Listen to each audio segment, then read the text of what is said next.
సద్భక్తులారా, ఈరోజు ఈ కార్యక్రమాన్ని నెరవేర్చిన కారణం ఏమిటో మీకు అందరికీ తెలుసు. ఈరోజు సమాజంలో పెళ్ళి అనేటువంటి పెద్ద సమస్యగా మారింది. ఆ వివాహ సమస్య అనేటువంటిది అనేక కారణాల వల్ల జరుగుతుంది. అమ్మాయిల సంఖ్య బాగా తగ్గిపోయింది.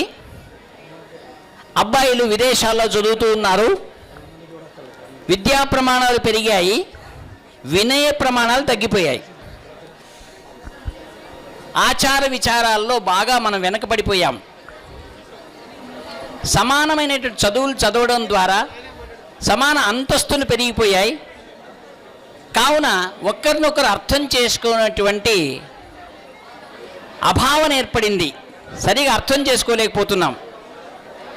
ఇది ఒక మహావ్యాధిగా సమాజంలో ఉండిపోయింది. కేవలం బ్రాహ్మణులుగానే కాదండి, సర్వ సమాజాన్ని పీడిస్తున్నటువంటి ఒక మహా వ్యాధి.